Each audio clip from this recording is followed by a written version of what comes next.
welcome back to Salty at 60 and Happy New Year. Today is going to be such a fun video, and I'm hoping you will appreciate that I have dressed and done my makeup today for the topic of winter and the season of reflection, resolutions, and how ancient archetypes for womanhood shape all the cycles of our life. And I just thought it would be really fun to do something a little bit different, to talk about, our reset at the beginning of 2025 in sort of a different way with a little bit of context, and that also really will speak to the heart of my 60 and aboves.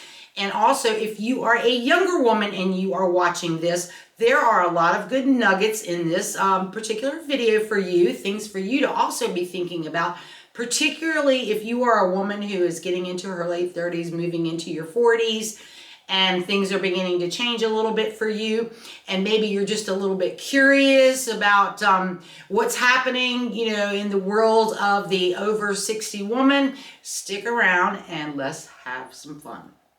So in many European ancient cultures, winter was considered a time to rest and a period in which to turn inward and do some reflection and to sort of, slow down and kind of like the animals hibernate. It was a time to, just take stock of their life and to get set for renewal before spring.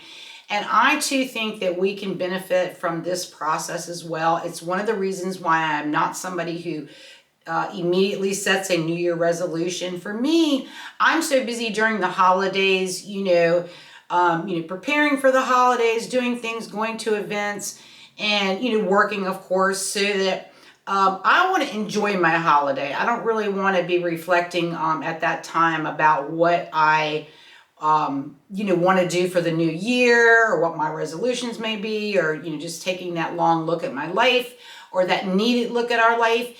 And so I really highly recommend that you take this step as well. I think it's very useful. And, I tend to do more of my reflection at this time of year. I love the fact that the skies are gray, the days are short. Like even now, I still have up my holiday lights because we're going to get some snow. And I'm looking forward to that. And I love to see the lights with the snow. And, I've been cooking a lot in my crock pot and just, enjoying those aromas and just enjoying the coziness, of the deep winter.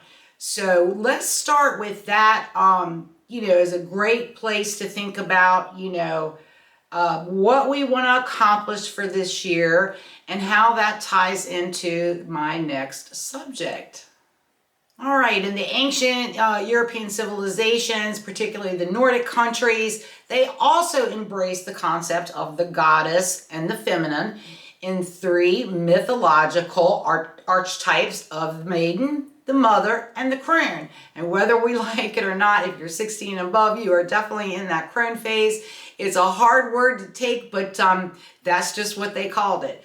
So pagan European people venerated the maiden as the beautiful, blooming young woman, the mother as the matron. She was revered for her fertility and her homemaking. And the crone was always portrayed as a bitter reminder of death. I know, how tragic is that? And the concept actually is still with us today in our Western culture. We are obsessed by youth and fear of aging. All you have to do is get on TikTok and watch these younger women, just do some backward somersaults to try to keep themselves from aging, and that whole fear they have of, getting wrinkles or, not being that maiden anymore. So I think it's a really, really important topic to cover.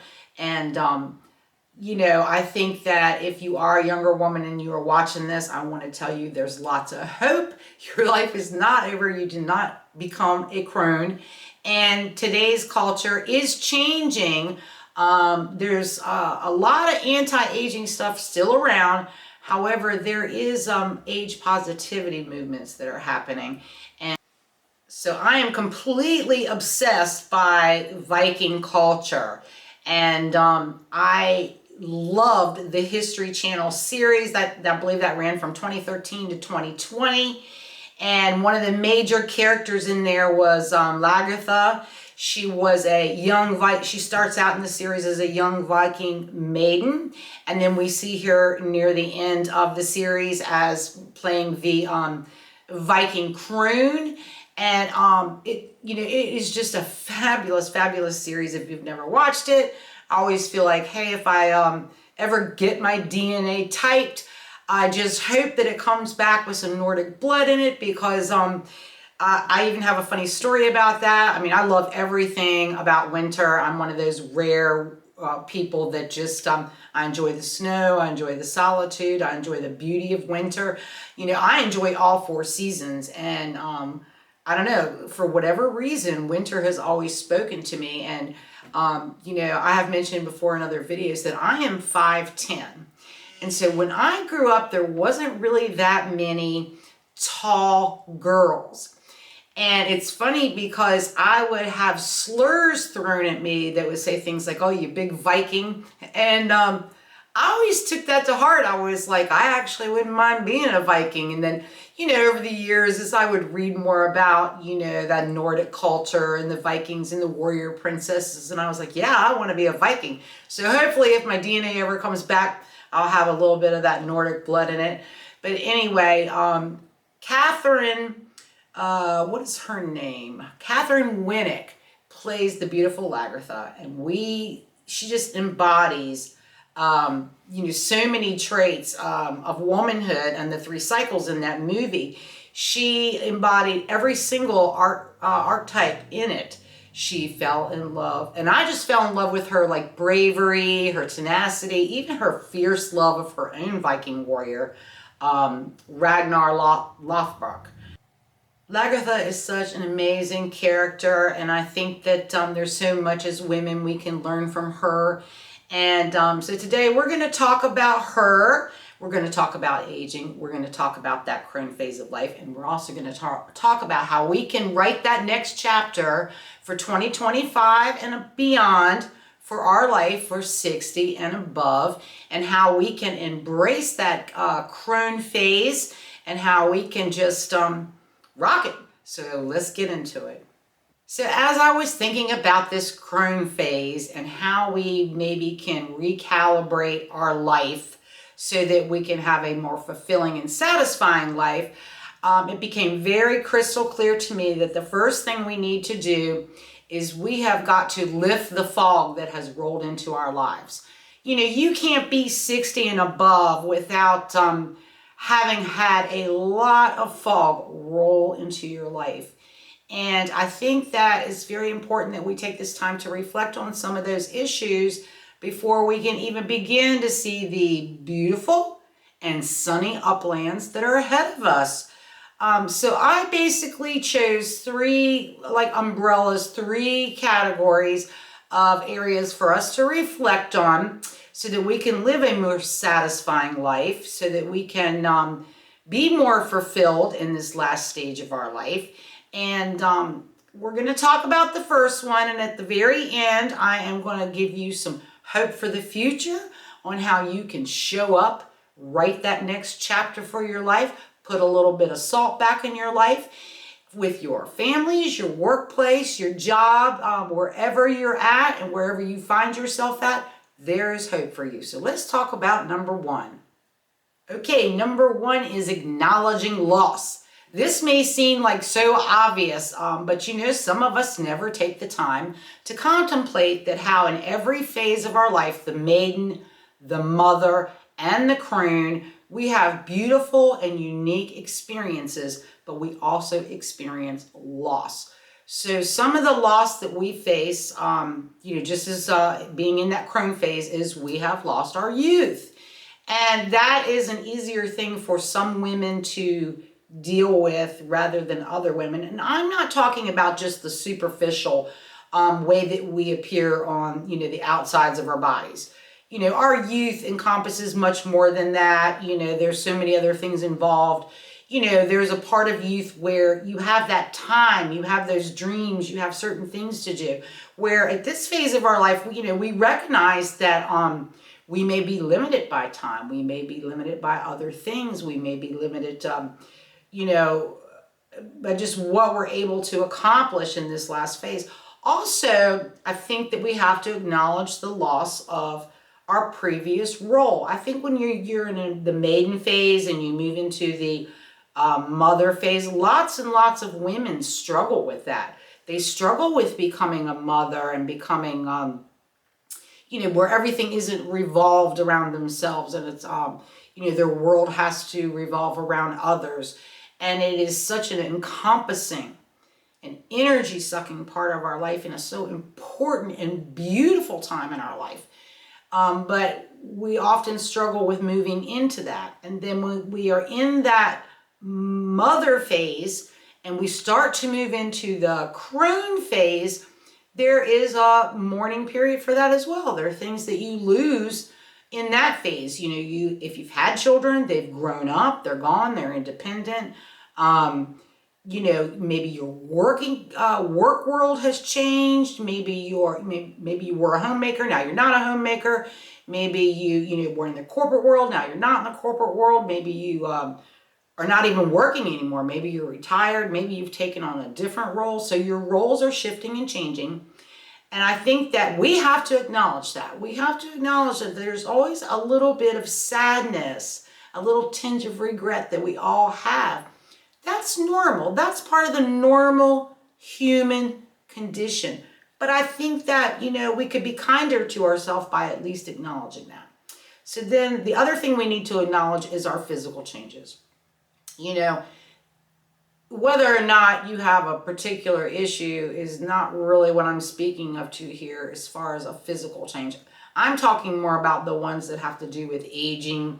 You know, your skin is going to sag, your hair is going to change, your hormones are going to change, you're going to lose estrogen, you are going to, you know, gravity is going to take hold, things, you know, shift in the body, like where you hold your weight, and some of us will lose a waistline if we ever had a waistline.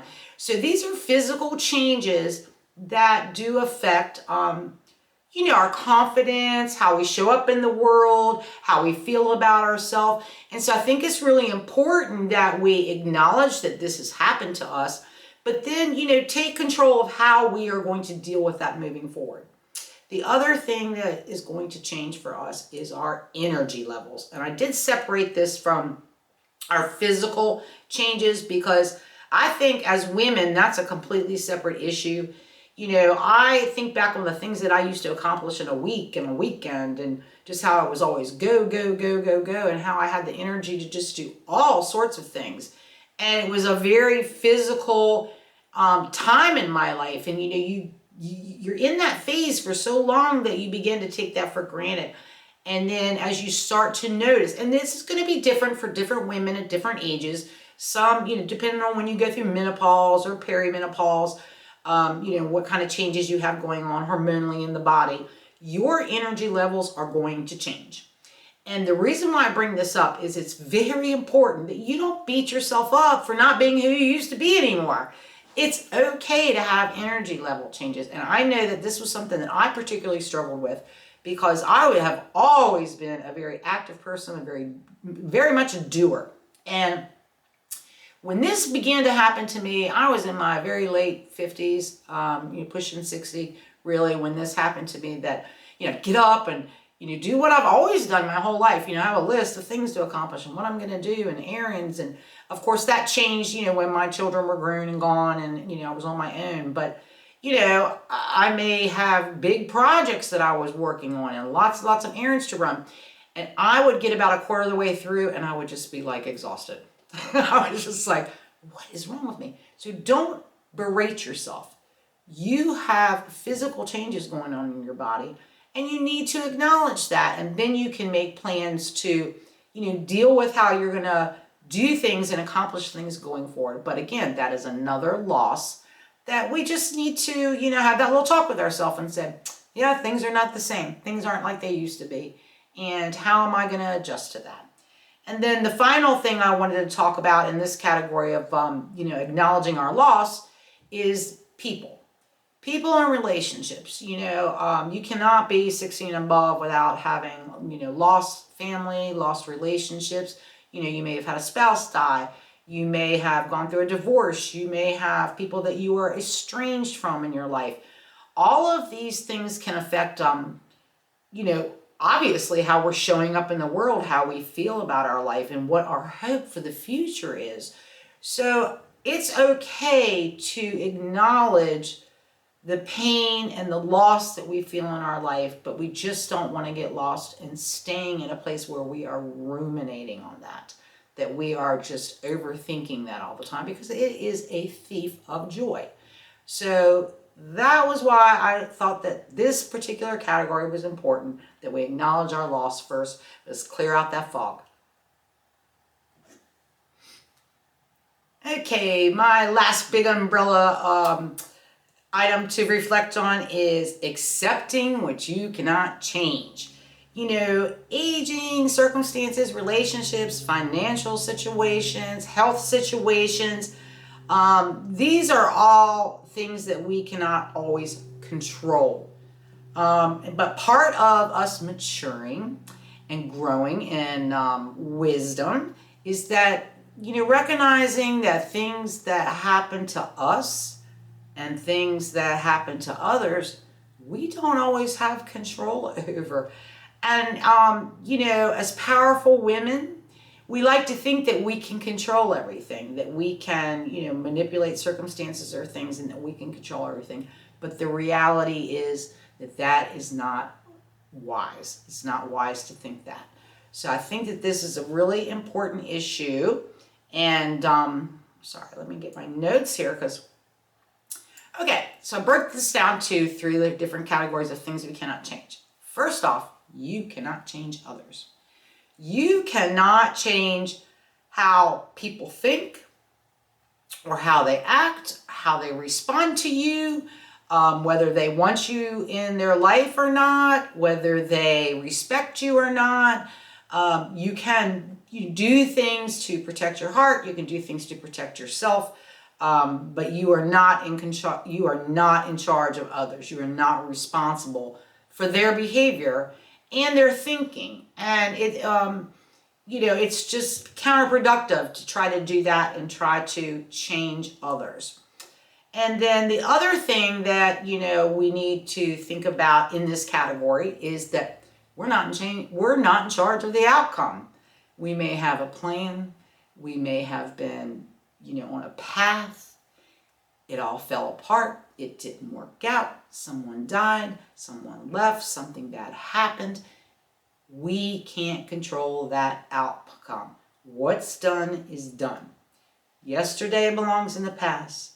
The future is coming fast forward. That's what we have to live for. We have to live for the future.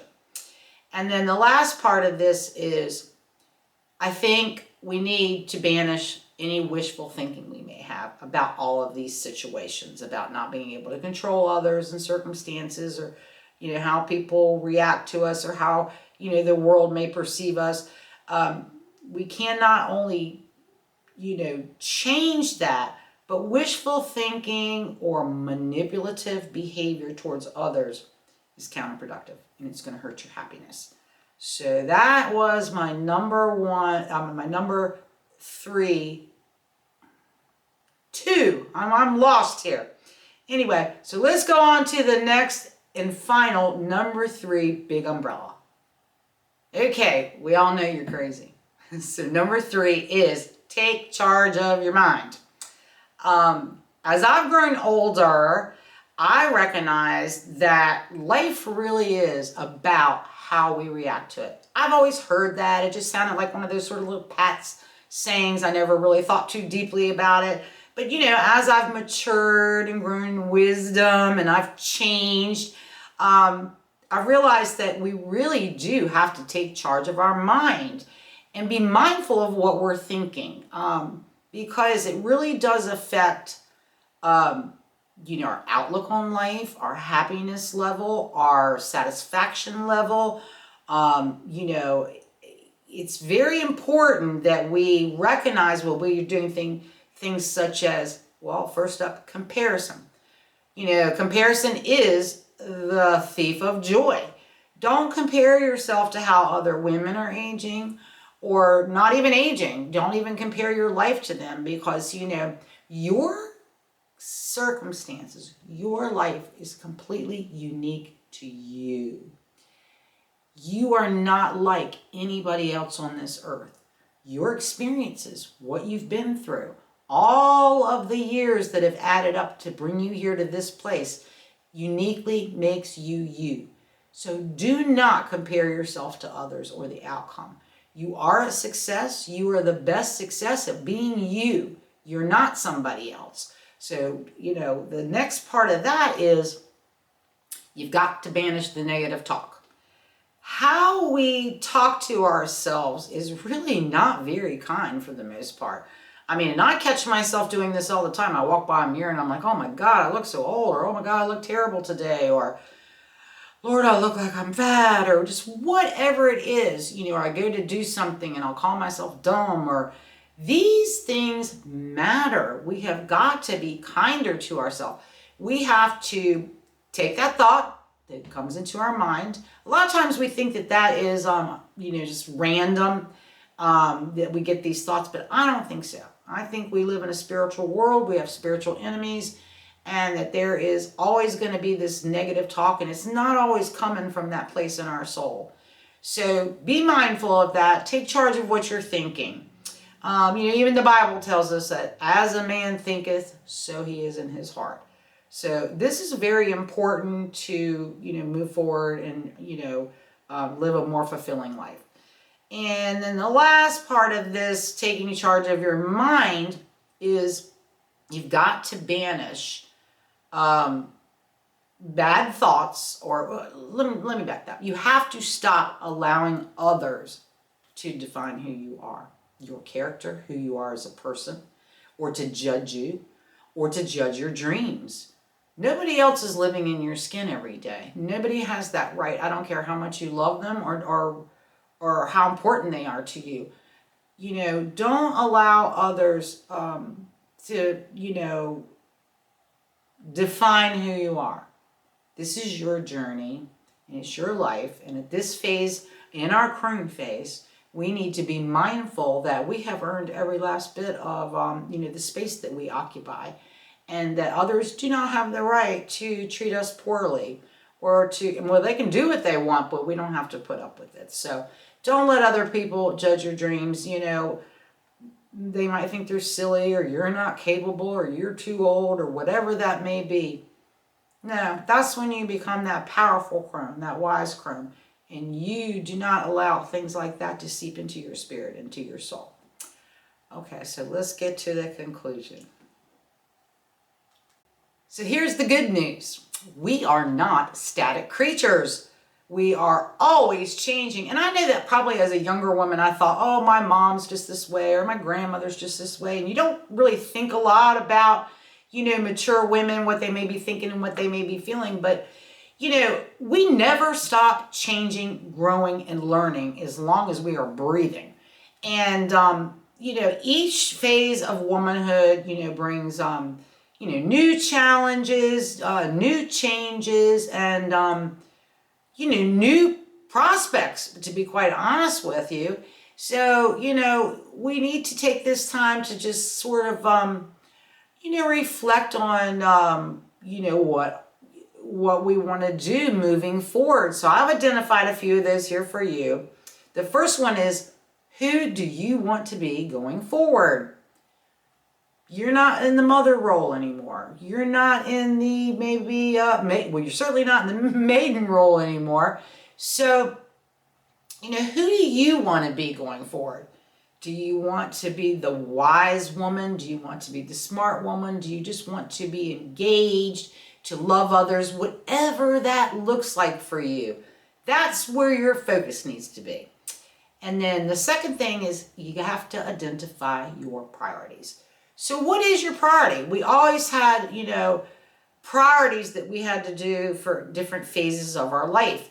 And you need to examine, well, what is your priority now? What is important to you that you get accomplished? Is that something that's kind of sacred to you, that you're not going to let that go by the wayside, that you're going to continue to do that, that you're going to engage in that, whether it's an activity or a thought or whatever it is.